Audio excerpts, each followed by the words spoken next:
نحمدہ و نصلی علی رسولہ الکریم اما بعد فاعوذ باللہ من الشیطان الرجیم بسم اللہ الرحمن الرحیم۔ ہر قسم کی تعریف اللہ وحدہ لا شریک کے لیے، درود و سلام محمد رسول اللہ صلی اللہ علیہ وآلہ وسلم کی ذات اقدس کے لیے۔ انسان کے اندر ایک خامی ہے کہ یہ جو بھی کام کرتا ہے اس کے پیچھے یا تو محبت ہوتی ہے یا نفرت ہوتی ہے۔ اگر کسی کے بارے میں اس کے دل میں نفرت ہے تو اس کی اچھائی کے اندر بھی یہ خامیاں ڈھونڈے گا، اور اگر کسی سے محبت کرتا ہے تو اس کی برائی کے اندر بھی یہ بھلائی ڈھونڈتا ہے۔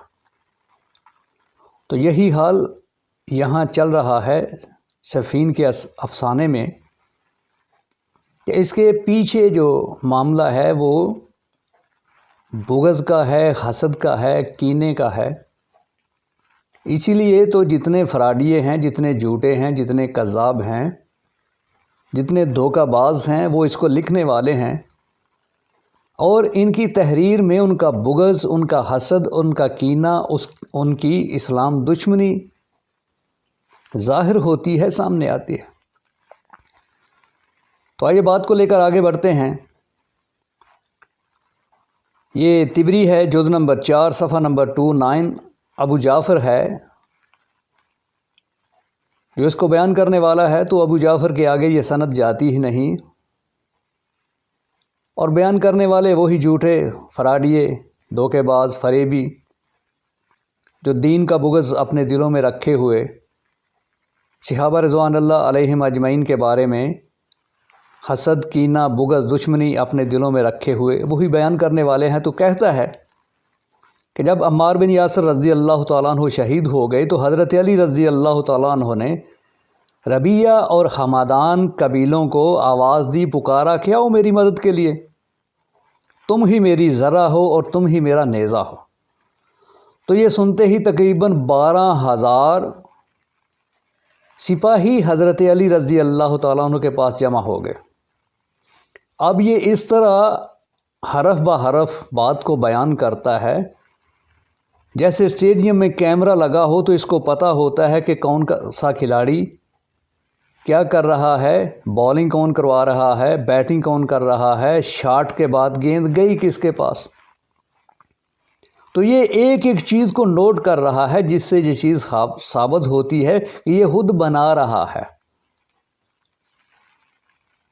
تو حضرت علی رضی اللہ تعالیٰ عنہ نے ان کو ساتھ لیا اور یک بارگی شامیوں پر حملہ کر دیا اور ان کی صفوں کو تہس نہس کر دیا، اور کہتا ہے کہ یہ لوگ جس شخص کے بھی پاس سے گزرتے اس کو شہید کر دیتے، قتل کرتے تھے، یہاں کے تک کہ لڑتے لڑتے یہ تمام صفوں کو درہم برہم کرتے کرتے امیر معاویہ رضی اللہ تعالیٰ عنہ کے پاس پہنچ گئے۔ تو امیر معاویہ رضی اللہ تعالیٰ عنہ کو حضرت علی رضی اللہ تعالیٰ عنہ نے پکارا اور کہا کہ اے معاویہ، تم کیوں لوگوں کو مروا رہے ہو؟ آؤ میرے مقابلے میں، اور جو ہم میں ایک کو قتل کر دے گا وہی تمام امور کا مالک ہوگا۔ اب دیکھیں، بات کو رنگ بھرنے کے لیے، کہانی کے اندر اس کو رنگین کرنے کے لیے، دلچسپ کرنے کے لیے، یہ موضوع پہ موضوع بدلتا چلا جا رہا ہے، رنگ پہ رنگ بدلتا چلا جا رہا ہے۔ کبھی کوئی بات لے کر سامنے آ جاتا ہے، کبھی کوئی بات لے کر سامنے آ جاتا ہے۔ معاملہ تھا قصاص کا، عثمان غنی رضی اللہ تعالیٰ عنہ کے قصاص کا۔ اب یہ لڑائی کو گھما پھرا کر اب امور مملکت پر یہ بات لے کر آ گیا ہے کہ جو قتل کرے گا وہ خلیفہ ہوگا، وہ دنیا کو چلائے گا۔ خلیفہ تو حضرت علی رضی اللہ تعالیٰ عنہ کی مقدس ذات ہیں، خلیفہ تو وہی ہیں۔ تو یہاں اب اس نے خلافت کو بیچ میں ڈال دیا، اب ملک کو بیچ میں کھینچ کر لے کے آ گیا، وہ جو قصاص والی بات ہے وہ پیچھے رہ گئے۔ تو حضرت عمرو بن عاص رضی اللہ تعالیٰ عنہ نے کہا کہ اے امیر معاویہ، چلیں، اب آپ کو جنگ کی دعوت دی گئی ہے، آگے بڑھیے اور ان سے لڑیے۔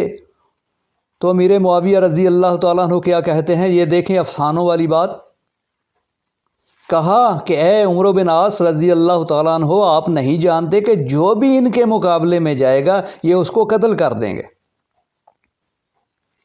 تو عمرو بن عاص رضی اللہ تعالیٰ نے فرمایا کہ اے امیر معاویہ، اب تو کوئی چارہ نہیں، اب تو آپ کو لڑنا پڑے گا۔ اب آپ دیکھیے، تو امیر معاویہ رضی اللہ تعالیٰ نے کہا کہ عمرو بن عاص رضی اللہ تعالیٰ عنہ، میں دیکھ رہا ہوں کہ تو کسی لالچ میں ہے کہ یہ آدمی جائے، یہ مرے اور میرا کام بنے۔ استغفر اللہ استغفر اللہ۔ کس طرح کی یہ باتیں ہو رہی ہیں، کس طرح کی زبان درازی ہو رہی ہے صحابہ رضوان اللہ علیہم اجمعین کی مقدس ہستیوں پہ، اور کس طرح ان کے باتوں کو، ان کے اخلاق کو، ان کی عادات کو، ان کے اسوہ حسنہ کو کس طرح سے پیش کیا جا رہا ہے کہ نعوذ باللہ ان کا انداز یہ تھا آپس میں۔ تو یہ جھوٹ ہے، یہ فریب ہے، یہ افسانہ ہے۔ اس کے بعد یہ لکھتا ہے کہ حضرت علی رضی اللہ تعالیٰ عنہ نے 500 آدمیوں کو قتل کیا۔ یہ گن رہا تھا، یہ حضرت علی رضی اللہ تعالیٰ کے ساتھ ساتھ تھا۔ 1 2 جس طرح رن نہیں بنتے، اب چوکا لگا، چھکا لگا، 50 ہو گئے، سنچری ہو گئی، تو یہ اسی طرح کی بات ہے۔ 500 آدمیوں کو قتل کیا حضرت علی رضی اللہ تعالیٰ عنہ کی مقدس ذات نے۔ اور پھر کہتے ہیں کہ انہوں نے کہا، کس نے؟ یہ کوئی پتہ نہیں، اس کا کوئی پتہ ہی نہیں کہنے والا کون ہے۔ کہا کہ میں نے رسول اللہ صلی اللہ علیہ وآلہ وسلم کی مقدس ذات سے سنا، یہ البدایہ و نہایہ جز نمبر 7 صفحہ 263، یہ بھی جابر جافی ہے، کذاب ہے، جھوٹا ہے، فریبی ہے۔ کہتے ہیں لا سیفہ، کوئی تلوار نہیں، الا ذوالفقار، سوائے ذوالفقار کے کوئی تلوار نہیں، ولا فتح الا علی، اور کوئی مرد نہیں سوائے حضرت علی رضی اللہ تعالیٰ کی مقدس ذات کے۔ کس طرح کی یہ بات بنا کے پیغمبر علیہ الصلوۃ والسلام کی طرف منسوب کی گئی ہے، اور ماننے والے جو ہیں وہ مانتے چلے جا رہے ہیں۔ اب کیا کہتا ہے کہ حضرت علی رضی اللہ تعالیٰ عنہ کا گزر ایک شامی فوج کے پاس سے ہوا۔ یہ طبری شریف ہے، جز نمبر 4 ہے، صفحہ 31 ہے، اور جو راوی ہے آپ کا پیارا ہے، آپ کا چہیتا ہے، آپ کا دوست ہے، فراڈیا ہے، دھوکے باز ہے۔ لیکن کیا کریں، نشئی آدمی جو ہے اس کو نہ تو اپنی عزت کا کوئی خیال ہوتا ہے، نہ اس کو اپنی ماں باپ کی عزت کا کوئی خیال ہوتا ہے، نہ اپنے بیوی بچوں کی کوئی عزت کا خیال ہوتا ہے۔ اس کو اس سے کوئی غرض نہیں کہ اس کی عزت جاتی ہے جائے، اس کے ماں باپ کی عزت جاتی ہے جائے، اس کے بیوی بچوں کی عزت جاتی ہے جائے، اس کو تو نشہ کرنا ہے۔ تو ان لوگوں کو اس چیز سے کوئی غرض نہیں، یہ جو نشہ کیا ہے انہوں نے، تاریخ کا نشہ جنہوں نے کیا ہے، ان کو اس چیز سے کوئی غرض نہیں کہ یہ جو بول رہا ہے الفاظ، یہ صحابہ رضوان اللہ علیہم اجمعین کی مقدس ہستیوں پر کتنا بڑا وار ہے، ان کی کتنی بڑی توہین ہے، گستاخی ہے، لیکن یہ اس جھوٹے کو، ابو محنف کو چھوڑنے کے لیے تیار نہیں۔ اس سے ان کی یاری ہے، دوستی ہے۔ ایسا جھوٹا آدمی ہے یہ، محدثین نے فرما دیا، لیکن نشہ ہے، نشے کے یہ عادی ہیں، نشے کے اندر چور ہیں، اور دیکھ نہیں رہے کہ سامنے پیغمبر علیہ الصلوۃ والسلام کے مقدس صحابہ کی جماعت ہے، ان پر یہ کس طرح کی زبان درازی کر رہا ہے۔ کہتا ہے کہ وہاں سے گزر ہوا شامی فوج کے پاس سے حضرت علی رضی اللہ تعالیٰ عنہ کا، جس میں ولید بن عقبہ بھی شامل تھا۔ تو ولید حضرت علی رضی اللہ تعالیٰ عنہ کو برا بھلا کہہ رہا تھا۔ یہ حضرت علی رضی اللہ تعالیٰ گزرے، ولید کہہ رہا ہے۔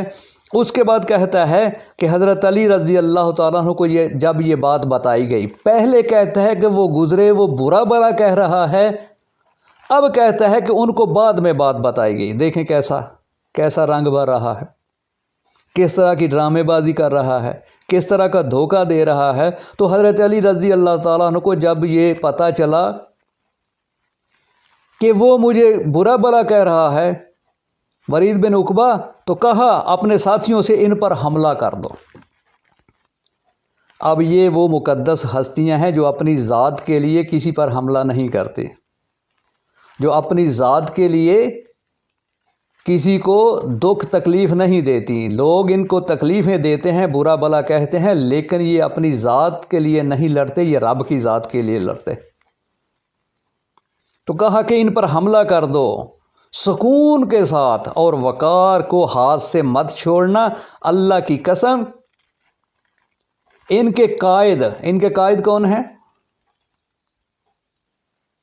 وہی صحابہ رضوان اللہ علیہم اجمعین، امیر معاویہ رضی اللہ تعالیٰ عنہ۔ ان کے قائد جہلیت کے زیادہ قریب ہیں، یعنی معاویہ رضی اللہ تعالیٰ عنہ، ابن نابغہ، ابو الاور اور ابن ابی معیط۔